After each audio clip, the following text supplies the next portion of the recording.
Well, I might go ahead and get started, and we'll kind of lead up to the event before I begin with Lisa. Welcome, everybody, to another edition of SIBA's Reader Meet Writer. I'm your host. My name is Wiley Cash. I'm coming to you live from the coast of North Carolina. I am the 2019 recipient of SIBA's Pat Conroy Legacy Prize, and I'm also the writer-in-residence at the University of North Carolina, Asheville. And we are here tonight with Lisa Unger to discuss her new book, Confessions on the 745. But before we do that, I want to tell you a little bit about SIBA. SIBA is the Southern Independent Booksellers Alliance, and it represents, as an organization, almost 700 independently owned bookstores throughout the Southeast, from places like North Carolina, where I am, to Florida, where Lisa is joining us from tonight. And they do incredible work.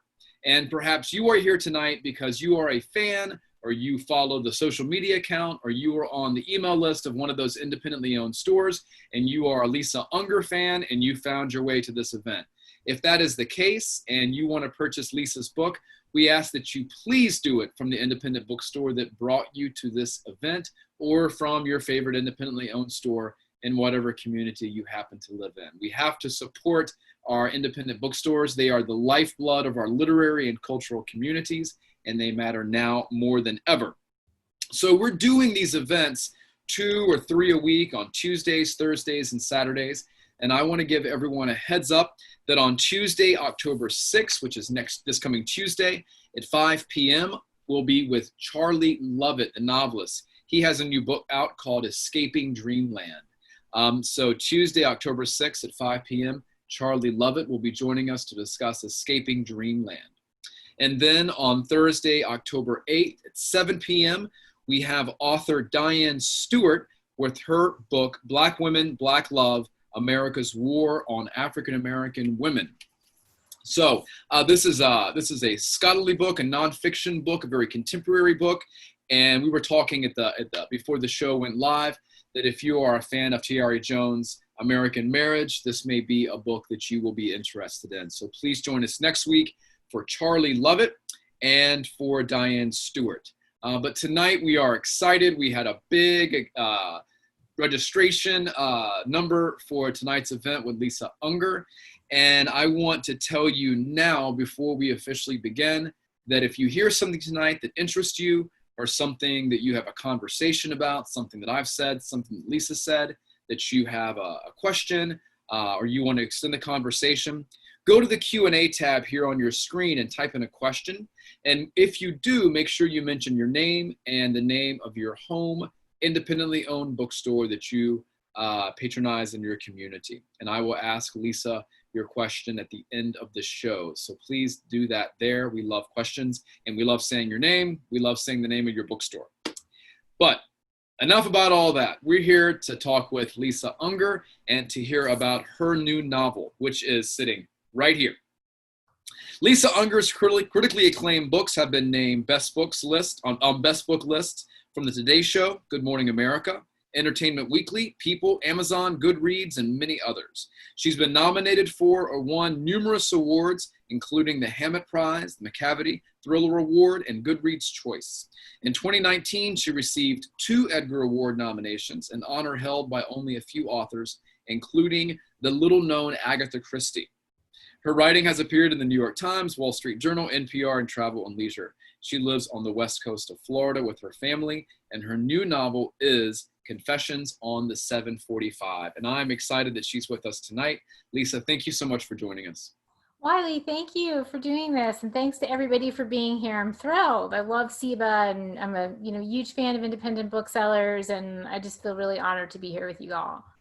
Well, I want to ask you what your favorite store is in Florida. We were talking at the top of the show how many independent bookstores there are in Florida, and there are a bunch of authors in Florida. I mean, yeah, it's a very literary state, which I don't think it ever really kind of gets that reputation, but it truly is. And there are so many bookstores in Florida that, I can just sort of think of off the top of my head. There's Writer's Block in Orlando and Marco Island Books. And then my two besties, my two beloved local stores are Tom Below Books in St. Pete and Oxford Exchange in Tampa. And they're both, just really, truly beautiful, special places. They're usually supportive of all the authors in the area. So I'm blessed to have two really beautiful independent stores in my region.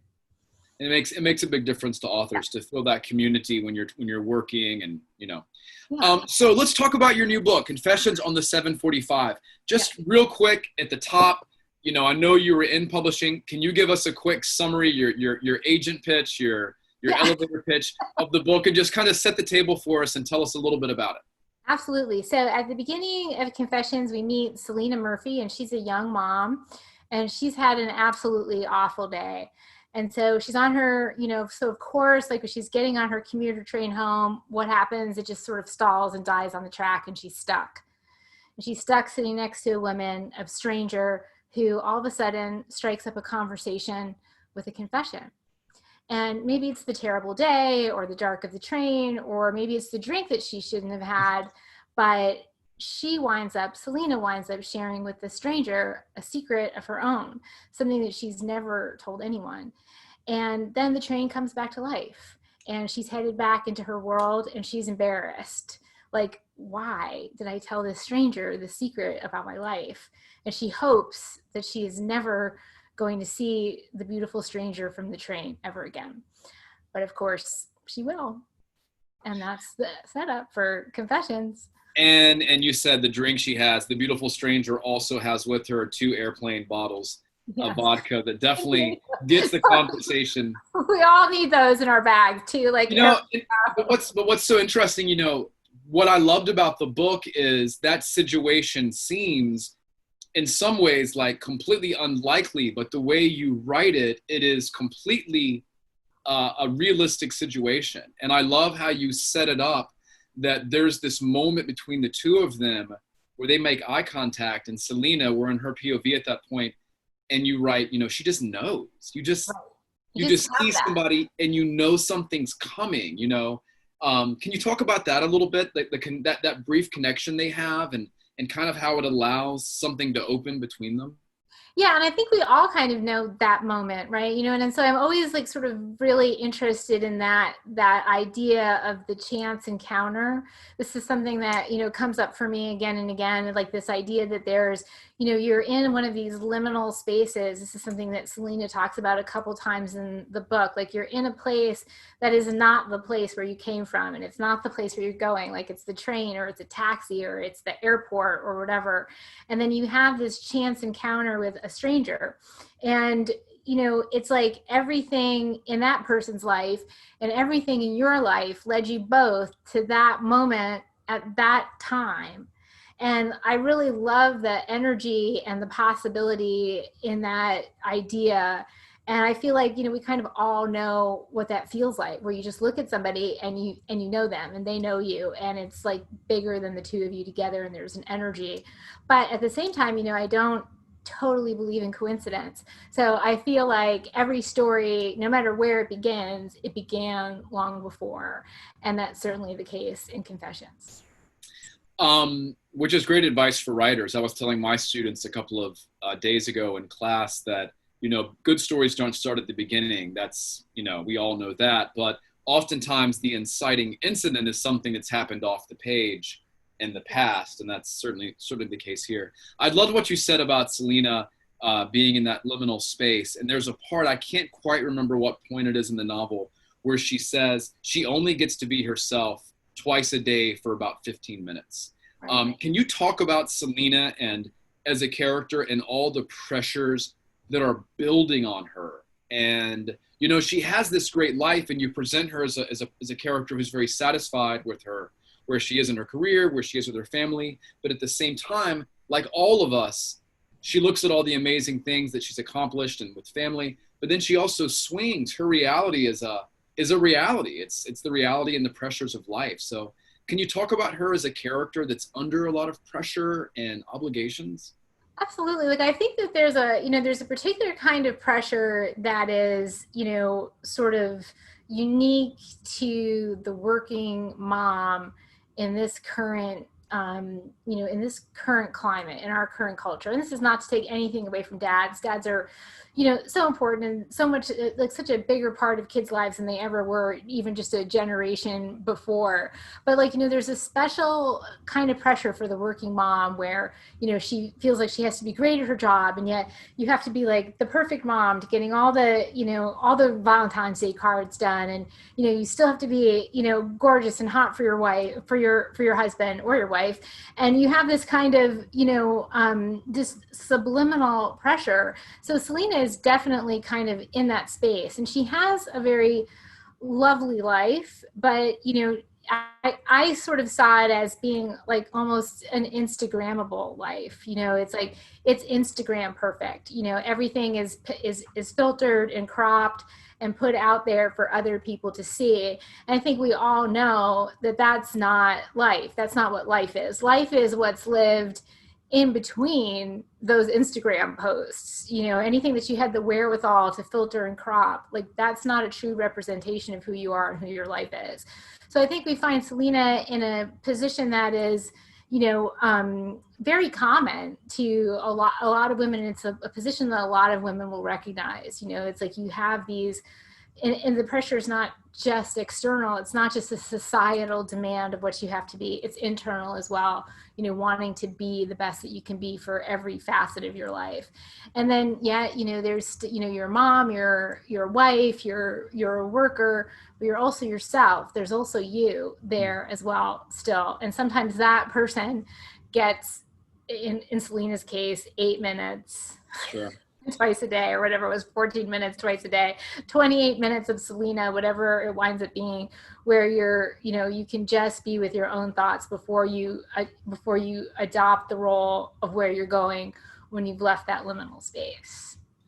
Years ago, when my wife was practicing law, I remember early on in her career, there was the tagline, "You can have it all, women can have it all." Yeah. And I remember one of her first experiences with one of her female mentors. They were riding in the back of a car somewhere. One of their other colleagues was driving to lunch or some event. And this woman looked at my wife and in a moment of like soul-bearing honesty said, "You can have it all, but not all at the same time." Exactly. And things are going to get away from you and things are going to slip away from you. And that's the condition of the existence or of this pursuit. But, Selena also has a husband that is trying to have it all at the same time. Do you want to talk about Graham? Maybe talk about Graham too much. Yeah, we can't talk about Graham too much, but but it's not just Graham. It feels, I don't think you're drawing a gender dichotomy here, but there is an exploration of the expectations of women in the novel to appear perfect on the outside, to be level, control, and cool. I'm thinking about the woman who owns the firm, super cool, super in control. Right. But men have all this leeway. They do. To be kind of be slobs, to be kind of moral slobs, to kind of be. That's okay. And like anything that you do is like met with like thunderous applause, like any orange slices that you might bring, or like any like play date that you might administer, you're like, "Oh, you're so wonderful," and I actually do have one of those wonderful husbands who's like, very much present and like a partner to me in like pretty much every way, just a great guy. And so I, but there is always that thing. There's always like, and he and I talk about this all the time. There's just not the same cognitive load, right, for men as exists for women. It's like if you had to do 50 Valentine's Day cards and for some reason those Valentine's Day cards didn't get done for your kid, right? The guy would be like, "Well, we'll get it next year. It's okay, buddy. Right. Whatever, and as a mom, you might say the same thing, but inside you would be like shattered, right? That you had failed your child in this insane way, that you had like failed to send them to Valentine's Day with their Valentine's Day cards or whatever. And so there's like just so much more cognitive load for all this stuff for women, or so it seems. And it's interesting that in the book there's a little bit of that too. She talks about Graham, where she says that he is more like a corrupting older sibling than he is a father. That he thinks that he wants to be the friend, he wants to be the good guy, he wants to be the bro. And so when on the rare circumstances where he's been taking care of the kids, so she comes home and they're like wild, desperate in the way that kids who have not been, forced to follow a routine are desperate at the end of the day to like find somebody to calm them or to find a way to calm themselves.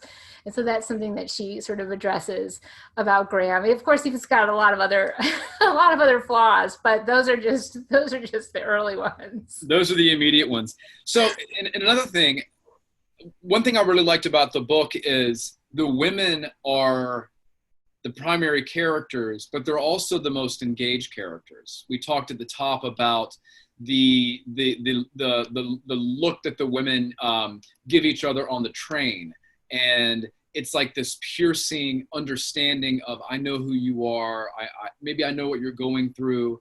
And I feel like the women are always engaged, they're always looking in, they're always looking out. And the men in the novel are so often like this. They're overwhelmed, they're making excuses. And I was wondering about how you used women to carry the story, and were you consciously doing that when you were writing the book? I was not consciously doing it, but this is it's come up a couple times. So obviously I was doing something that I wasn't aware of, which is of course always the case in fiction. But I think this is very much a woman's story. There have been other books that I have written that have, had, stronger, more present, engaged male characters. And in this book too, a couple of the men do emerge as the story goes on to be, good quality men who are there for the women in their lives. But this is very much a woman's story, and it's very much about, coming from a place of darkness.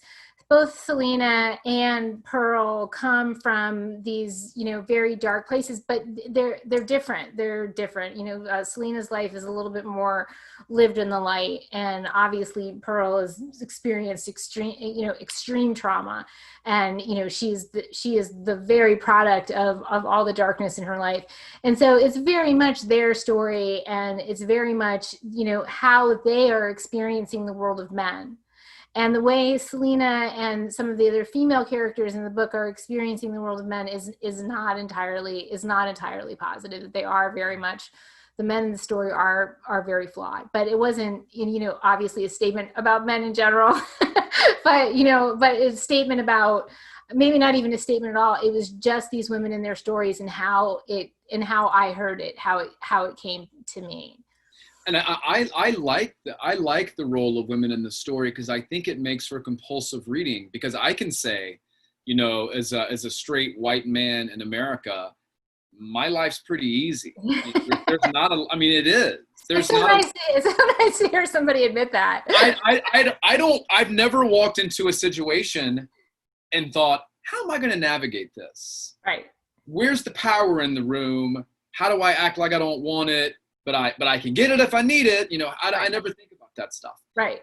But women have to think about that.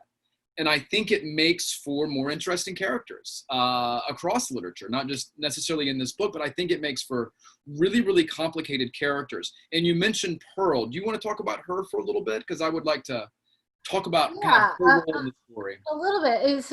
So the original germ for the story, there's always like a seed, right? There's always something that leads me to kind of an obsession, which leads me to the hearing a character voice, right? So in this case, it was like an idea, a sentence that had been kind of kicking around my head for a while. I'm not even sure where I originally heard it. And it was, you cannot con an honest man. And this kind of had the ring of truth to me, but it seemed, obviously very simplistic. I wound up bringing it up on a panel of other mystery authors, and one of my friends said, I don't know, that kind of sounds like victim blaming to me. And I was like, yeah, it does sound a little bit like victim blaming. So it got me to start researching the psychology of the con artist and the conned. And so in my sort of ongoing research, I kind of developed another theory, and that was that you can't con somebody who doesn't want something. Mm.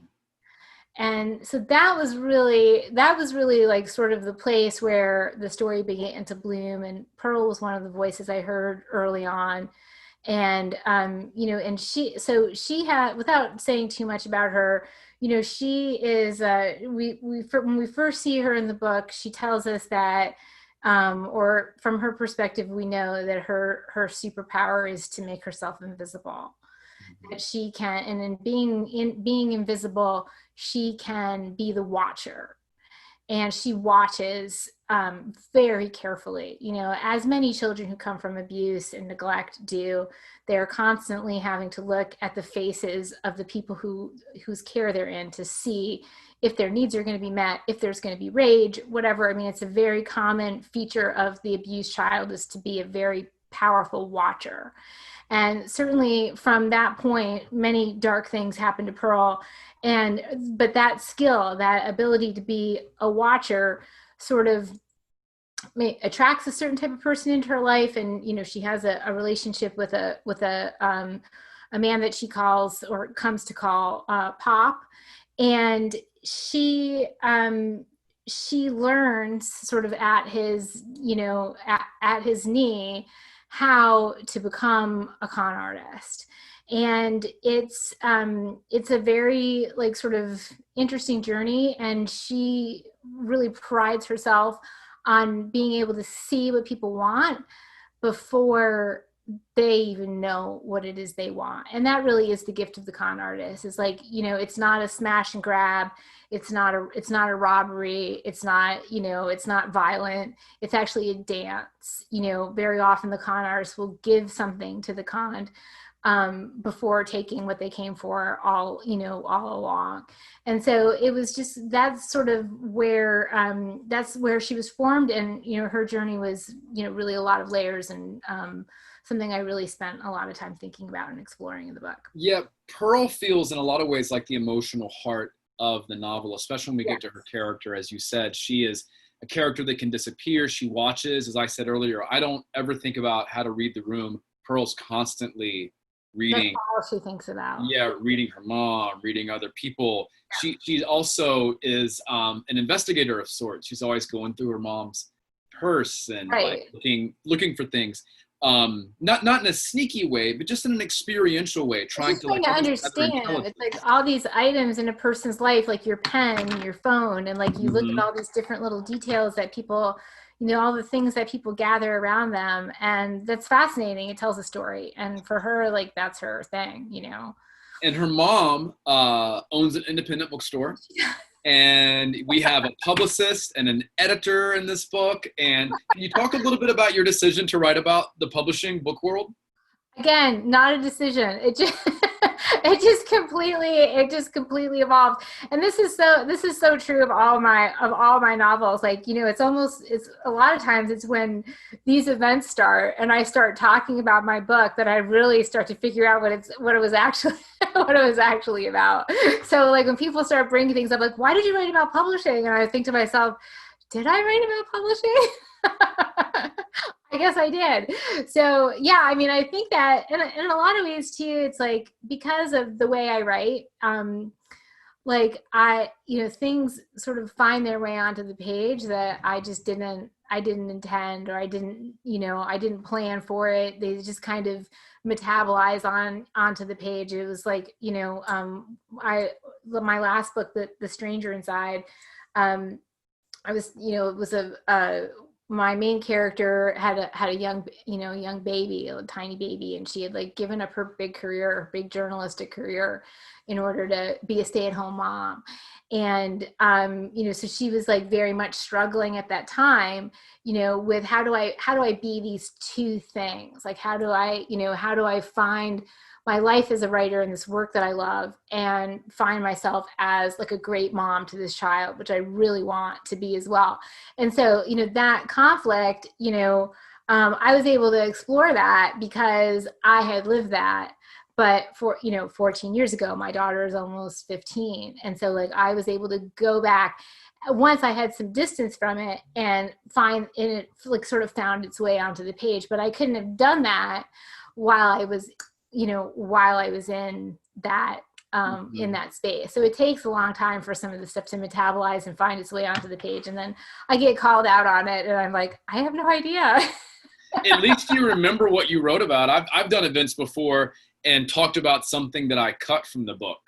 Oh, and right. That like flipping through the book like, that's not in the book. And I'm like, it is not. You are correct. I cut that, didn't I? So I want to talk, I have a craft question, and I would encourage folks who are watching at home, if you have a question for Lisa about something she said, about this book in particular, please type it in the question box. We've got a couple of questions coming in, and I'll ask Lisa at the end of our discussion. And make sure you mention your name and the name of your favorite independently owned bookstore, or the bookstore that you patronize at home. So Lisa, I have a craft question. As I was reading the book, I was meeting these characters, and then you were slowly revealing how these characters are or are not linked together in various ways. How do you go as a writer about turning the gears, setting the traps? Is that something you feel your way through? Or do you see the net of the book before you start writing? Or do you see the net once you find out where the fish are? That's a ridiculous metaphor, but how do you do it? Because I don't know how to do it. At the end of my books, my editor's like, what's the plot? And I'm like, what should it be? I don't know. Your call. Yeah, so like I say, there's usually like a germ, and then there's a character voice, right? And this is how I experience every novel. Like the Confessions on the 745 is my 18th novel. And so everything has sort of started this way. And I have like a feeling, I have like an essence, like maybe like some nebulous idea of what might the book be, right? Like, so there's kind of a form in the mist. And then, it's really the voice or the voices that I kind of just follow through the entire story. My dog just joined us. That's my Labradoodle, Jack. He's wouldn't be a Zoom if a dog didn't make an appearance. So then, in some very real sense, I write for the same reason that I read, because I want to know what's going to happen to these people who are living in my head. And so all plot for me flows from character. So when I sit down to write, day to day, I don't know who's going to show up. I don't know what they're going to do. I have no idea what my book is about, and I definitely don't know how it's going to end. And I know that the story is there, but I feel like I just have to find it.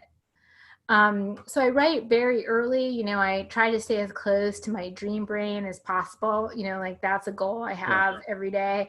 And, I feel like in some sense, because I've just been like this lifelong reader and I've been writing since I was a kid, I feel like in some very true sense, like I've just kind of internalized the form of the novel. And that I write, and then sometimes there'll be something that I put on the page that I don't completely understand.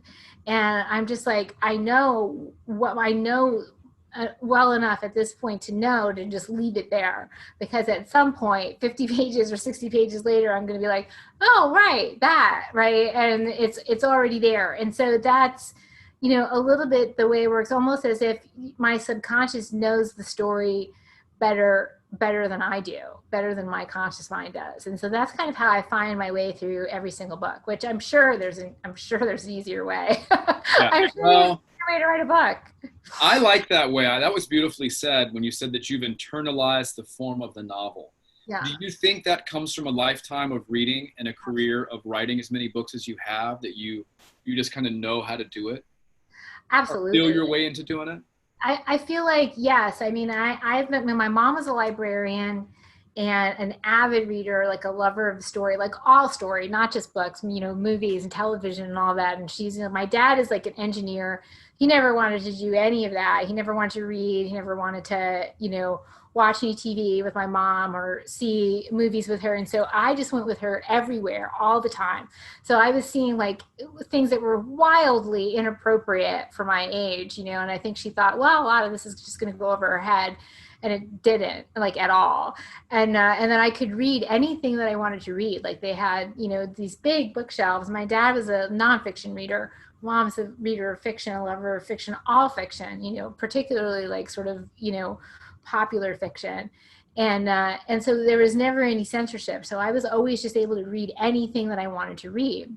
So my parents, we talked about this a little bit off camera, like they traveled a lot. So I was growing up all over, the States and also in the Netherlands and the UK. And I was always I was always the new kid, I was always always felt like on the outside, like looking in on everything else. And so the place I always felt safe, and I always knew I would be okay, like in a new school or in a new situation. If I had a book, I could just sit down and start reading. I could open that book and it was like a doorway that I could walk through. And I've been doing that, since I could do it. And so I do think that in a very real sense, it's the only thing I ever wanted to do. It's the page, and the time I spend on the page is, other than, my time with my family, it's the greatest joy of my life, for sure. Wow. Yeah. Will you come talk to my class? Yes, I would love to talk to your class. That's incredibly inspirational and hopeful. My process involves more crying and desperation. And booze, And booze, yeah. Just hammered, very desperate, romantic. weeping. So you've written a really compulsively readable mystery, and I found myself reading it, both asking what's going to happen next, but also asking, how are these characters linked? How am I going to be surprised by this book? And I'm wondering about you as the author. You've already spoken to this a little bit, so forgive me for asking it the same question in a kind of a roundabout way. Not just this book, but your others as well. And they all haven't been, set up in the same way this one is. But what keeps you at the desk? I mean, is there something that genuinely you don't know about characters or the plot or whatever the evolution of the thing is until the end? I mean, are you still writing toward a discovery or an emotion that you're trying to chase at the end of the book? Does that keep you at the desk? And no, what keeps me at the desk is curiosity of character. I mean, I have this total fascination with sort of the human psyche, and the brain, and what makes us who we are, and identity and perception, right? So these are the things that obsess me. Like, these are the the things that keep me reading and thinking and and researching, all the time. And so I feel like in some sense, like every character is, I mean, obviously it's an amalgamation of, my ideas, my thoughts, my feelings, my observations, my prejudice, my whatever it is, whatever it goes into the soup that, creates character. But, I feel like every single character in every single novel represents all these questions that I have about human nature. And there goes my dog. All these questions about that I have about human nature. And it's really the idea that, I can discover these characters, and that's what every book is for me, that I can they're very slowly going to reveal themselves to me in the same way that they're going to reveal themselves to my readers. But what keeps me motivated, what keeps me coming back to the desk every day is this idea that, I can be a better writer today than I was yesterday. Mm-hmm. And I believe that every single day. I believe that every day. I can do better. I can make better sentences. I can create more authentic character. I can, dive in deeper to what makes a story propulsive. I can, think about my readers and, and what they need and want. And I can explore these characters, and every day I can be better than I was yesterday. And I believe that every day. So that's the other layer of motivation for me. That's what keeps me at the desk. Oh, that's well put. So we have some questions and some comments. Mary from Terracea, is that how you'd say it? Terracea, Florida, says she's going to be getting your book from Tombolo Books. Yay! And Allison, her favorite stores are Copperfield's and Book Passage. She says, how do you write so that your readers keep being surprised? And how do you build all the possible endings for the reader, but keep the reader from guessing them? I don't know. Just lay it out. Just reveal it. That's a great question. I think I could probably write a thesis about that.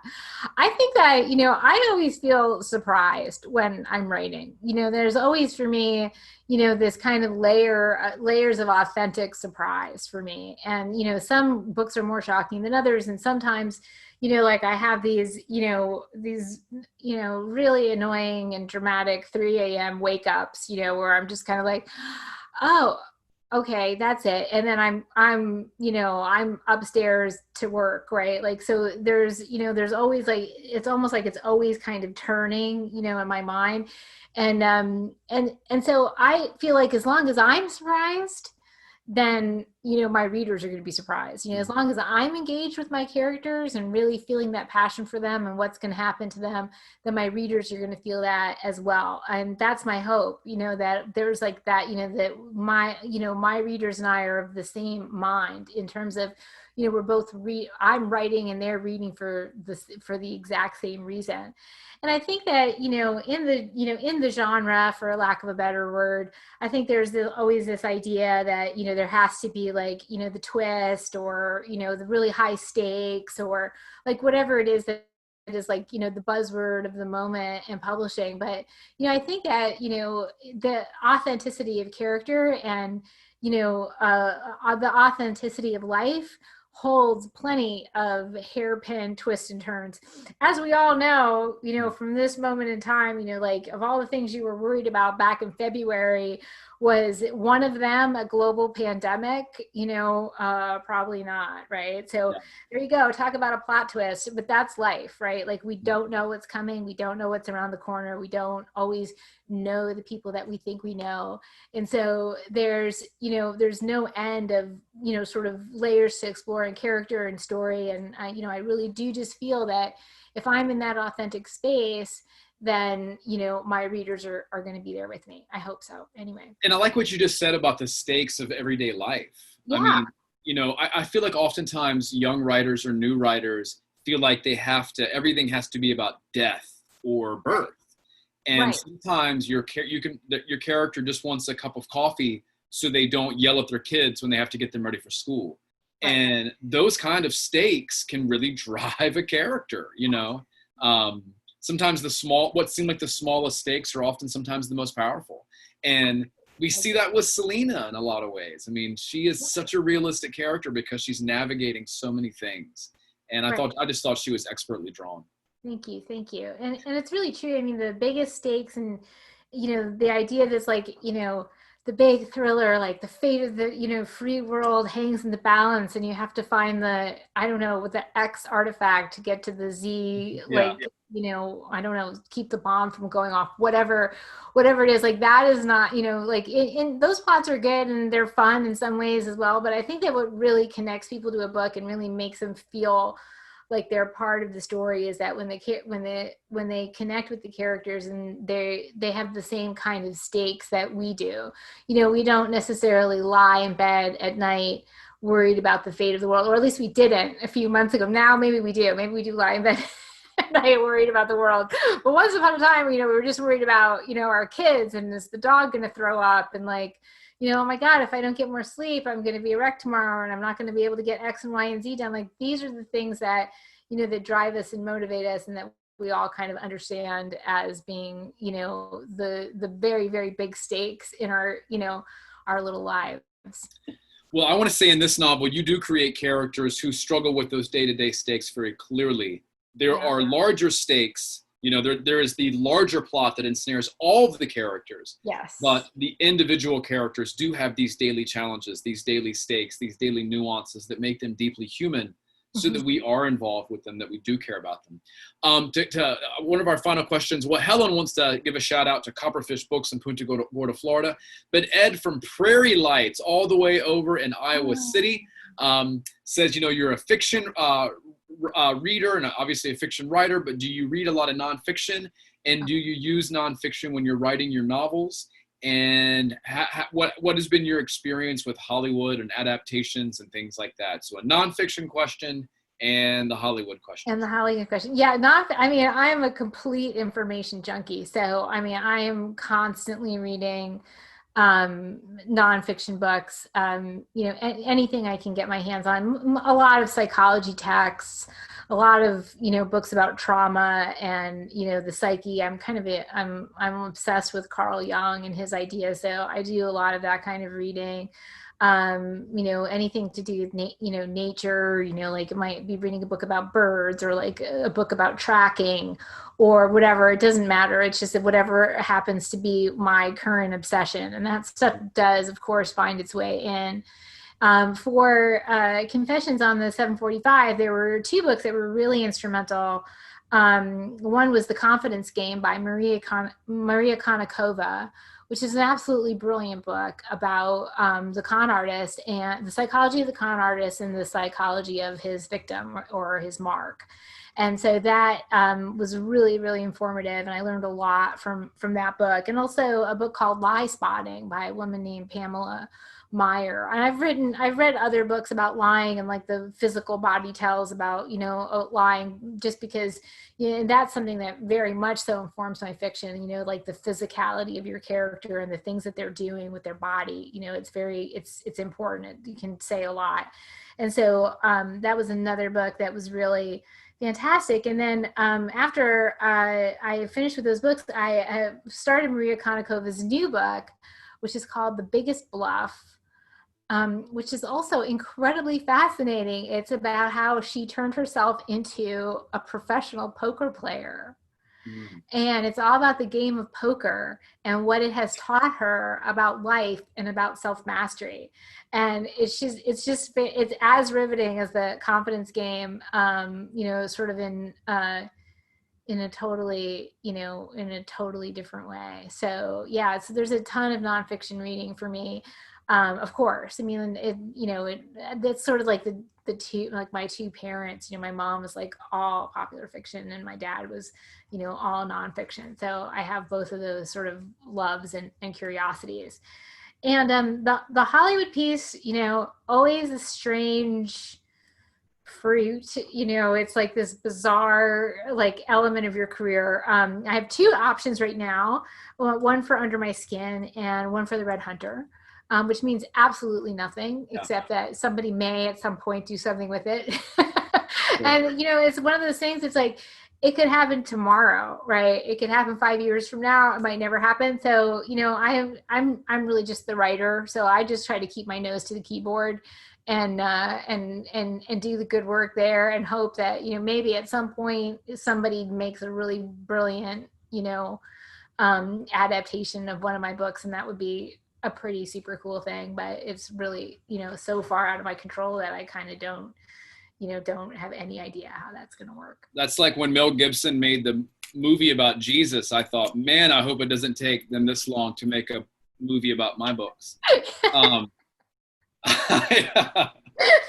In closing, I want to say that I love what you said about nonfiction, about the tells and body control. And I'm going to stop going off on the book, but the body control and control of expression and engagement defines so many interactions in this book of people trying not to reveal tells. And so it's fascinating to hear you draw that straight line from what you're reading in your reading life to what you're working on in your writing life. That stuff's fascinating to me.